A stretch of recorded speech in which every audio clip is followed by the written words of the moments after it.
that's evident at County Hall, how would you reduce the disparity of public services offered to urban and rural communities? How are you going to stand up for the countryside? I think we'll start off with County Councillor Tessa Nutt on that one. Thank you. Thank you very much indeed, Alex. The disparity between urban and rural in this county alone, in Somerset, is really very trying, and I think it's something that doesn't just affect county council services. It's actually also, most of us will feel the difficulties at the district council level, Sedgemoor District Council, when most of us will have experienced difficult planning applications and made our objections when there has been housing and planning put onto sites that they don't feel appropriate for the development. And there's an awful lot of infrastructure that goes into Taunton, to Bridgewater and to Yeovil, on the basis that that's where there are quite a lot of jobs, but actually that the joy of having employment opportunities doesn't get spread across into the smaller communities. And Burnham and Cheddar perhaps are the next largest places within the county, but I don't sense that we get any of the benefit of that. Now you'll appreciate I am not in the ruling party on the county council. We'd hope that we do a little bit better, but we haven't. So there we are. We have to get on with making sure that we ask the right questions at County Hall. But I do feel that there's actually an awful lot that can be done to spread the benefit of employment opportunities, making sure that things like broadband, which help people in rural areas, different types of activity that's done with other counties. Perhaps there's something called the Local Enterprise Partnership, which should actually bring benefit into Somerset generally. There's really very little evidence of what's happening. Now, at the moment, for example, as you probably know, I'm a county councillor in Wells. The Local Enterprise Partnership is thinking about setting up a hub, which is great, but there's a hub there already, and they've completely discounted the existing structure that's in place and decided they're going to set up something new, probably because they just need to spend their budget. And that's very often the case. So there's not always a logical decision-making process. There's not the best sort of working with other partners, and we absolutely need to make sure that there are better, sounder decisions made so that rural people in rural areas, really rural areas, benefit as well, and don't just get large dollops of housing without any help for their doctors' surgeries, for their schools, for their dentists, and all the other things that we need to use when you have additional people coming to move into an area. We need to make sure that the roads are okay, that everything is available for people to, we don't have to just wait and hope that the infrastructure is put into place. And District Councillor Lorna Cook. Right, thank you. Yes, the financial spread between urban and rural. Well, we would, as I said, give money into the farming industry and the fisheries to get them going again. And I think this is where we need to start to look at what are our local industries and start to cause them to thrive again and to give the young people job opportunities. I think the local colleges are doing an amazing job. Bridgewater College in training people for Hinkley, and so that will be an injection. That is an injection of capital that's coming through. Yes, and getting our buses going again. I think that's quite a crucial thing to do, to get people able to move around through the countryside. Thank you. Andy. Thank you. Some of the major things which people come into Citizens Advice for are around homelessness, and I don't think there's enough effort at all being put into, again, a holistic view of how we create better housing. What we do know in this area is, and if I'm a cyclist and a motorcyclist, that the roads and the road structure is actually unsafe. It's actually appalling conditions. But I think the other things we need to look at across the county are things that affect everybody. So, for example, children's social services.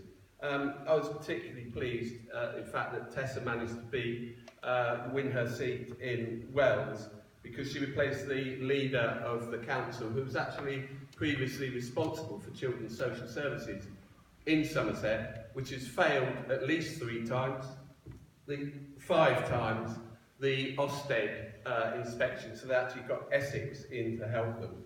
And I think that is a very, very poor reflection on Somerset. We can't look after our most vulnerable children.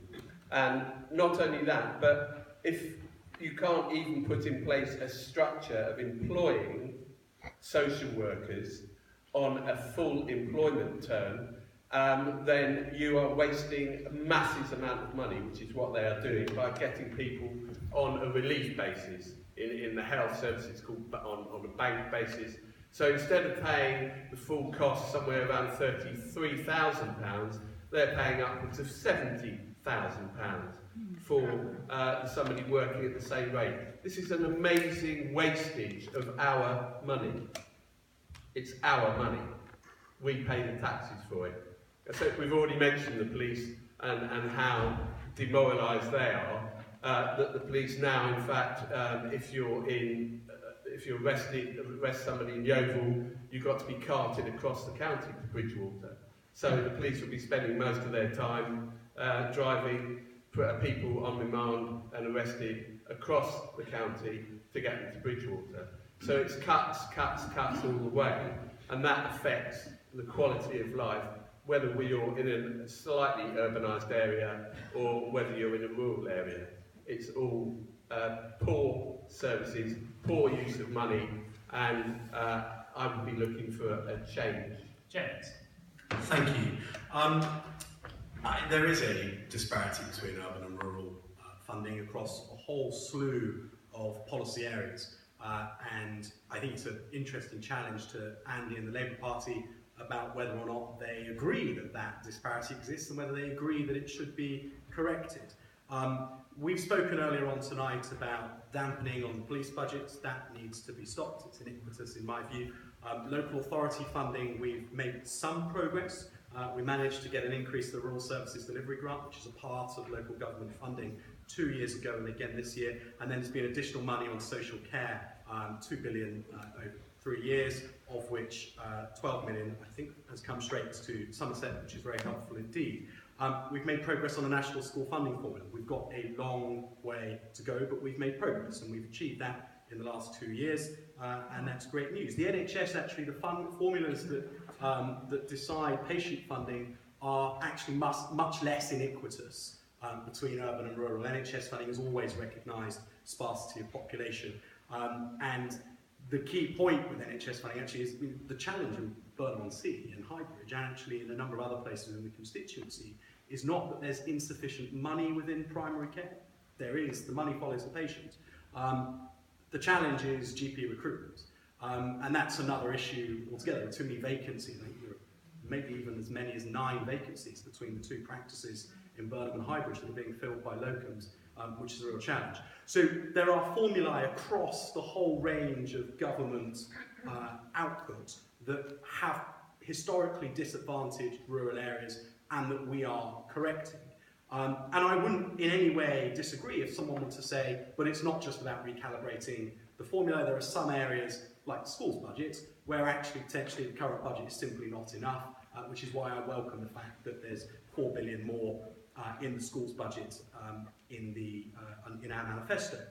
Infrastructure investment, yes, there's a sort of regional variance in that, which we have spoken about quite extensively within Parliament. It's a fact that the South West has been the most poorly invested in when it comes to infrastructure over the last sort of 25 years. I'm glad that the 303 is being done. I'm glad there's big improvements to the M5. I'm glad that we're improving the railway, although I was disappointed that the electrification didn't make it at least all the way to Weston-super-Mare and ideally all the way on down from Weston to Taunton. But that regional variance is being corrected.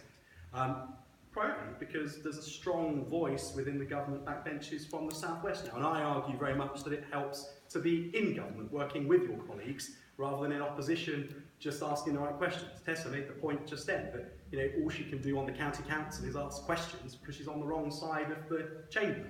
I think it pays to be in government, working with your colleagues to deliver. There's much more to do.